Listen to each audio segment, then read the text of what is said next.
Hello everyone, and welcome to Strategy. This is a series of videos explaining business strategy.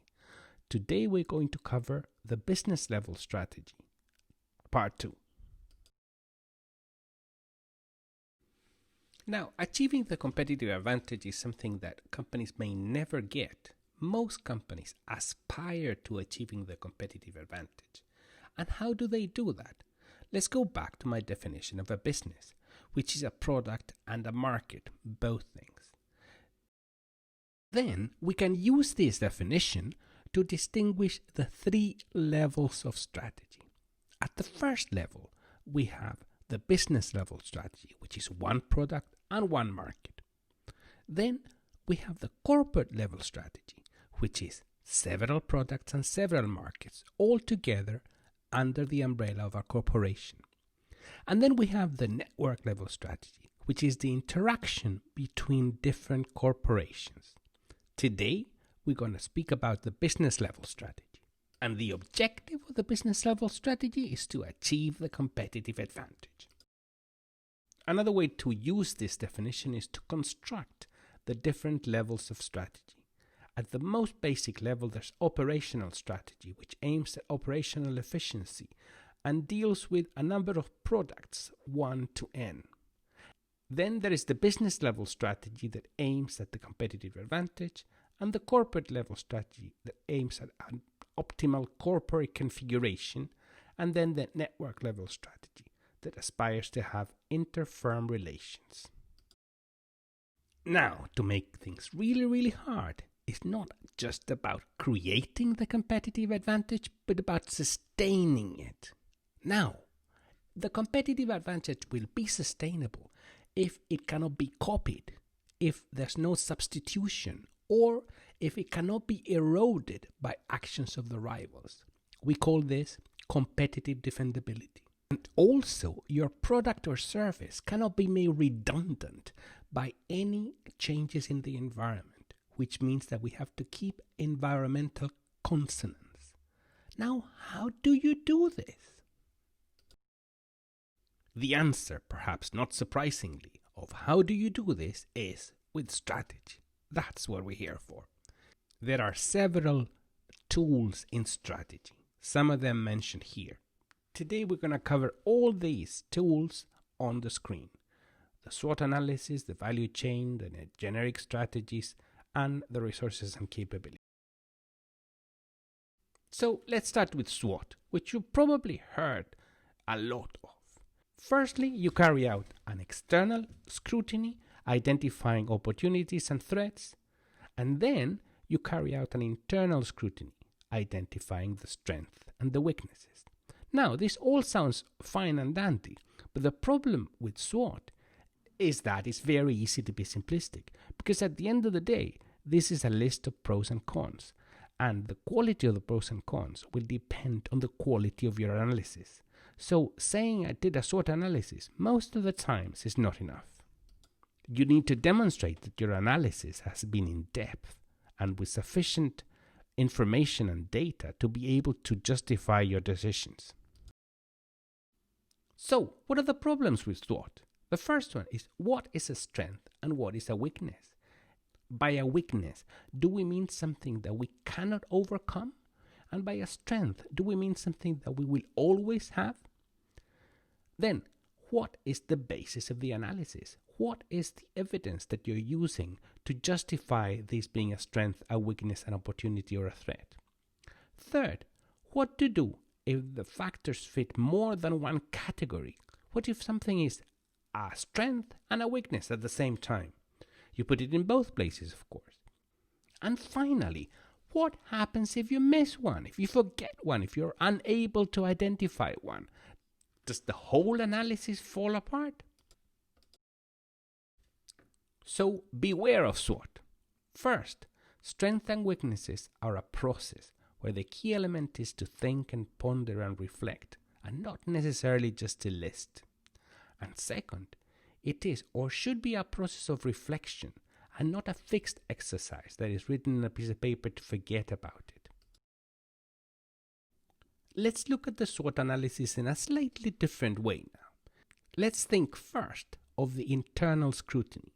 The internal scrutiny is supposed to look at the firm from an inside-out perspective. In order to do that, we use the resource-based view of the firm. Now, the opposite view comes from the notion of the external scrutiny, in which we look at opportunities and threats in the market. Looking at the firm in this way, we take an outside-in perspective, where the environmental models of the competitive advantage help us understand how we operate. Do you see where I'm going here? There's a combination of notions of resource-based and notions of Porter's 5 forces embedded in the notion of the SWOT analysis. So don't think I don't like the SWOT analysis. I think it's a fantastic thing. It needs to be done very carefully, though. So let's look at elements of the inside-out perspective, because the outside-in, we saw it in the previous video. We also saw this slide in another previous video. But the whole idea of the resource-based view is that if you're able to acquire, or you just happen to have resources that are valuable, rare, imperfectly imitable, and are non-substitutable, then you're sure to achieve the competitive advantage, which, as we have explained before, it's an incredibly high aspiration to have. In the same way, working with your resources, trying to make them comply with these 4 conditions is extremely hard, and some would even say impossible. But it's what we aspire to. You want to make your resources be VRIO in order for you to have a better chance of achieving the competitive advantage. From the 4 conditions, VRIO, the hardest to understand is the last one, the organization. And what does it mean? It means that there's no other resource that is strategically equivalent. But what does this mean? Well, first, strategically equivalent means that they can be exploited separately to implement the same strategy. So 2 resources that are different end up achieving the same strategy. If a resource has the 3 first conditions, you still need the firm to be able to implement that strategy. And it has to do it in a way that no other firm can do it. Can you see now that different firms can use resources in different ways? If another firm can get the same strategy just by virtue of organizing it in a different way, then we can speak of substitutability. Building on this notion of what specific firms can do with their resources, we develop the notion of capabilities, which is a way in which a firm is able to use their resources organized into an activity system in such a way that it develops into a capability that that firm can do and other firms cannot do. And this is a capability that is superior to the competition, is difficult to duplicate, and it's applicable to multiple competitive situations. Now, if you're able as a firm to develop one capability after another one in such a way that it becomes second nature to you, that you're able to develop a way of doing things that is innovative and better than the rest over and over again, then we say that you have a dynamic capability. Now, how do you go about developing capabilities? Well, there are 3 hints here. The first one is try to discover asymmetries with your competitors and try to do something in a different way than they do it. You could maybe create a capability configuration. So the way in which you work, the way in which you organize work, that may end up developing into a capability that you don't yet know. And finally, to pursue market opportunities in which you can leverage capabilities that you have on one business to another business. And how do capabilities relate to customer value? Well, they are 2 sides of the same coin. If, as an organization, you're able to develop capabilities across products, services, employees, and the image you have in such a way that it exceeds the monetary costs, the time, and the psychological or physical costs, then you're producing customer value. Now, in general, how do you produce customer value? We'll see that in the next slide.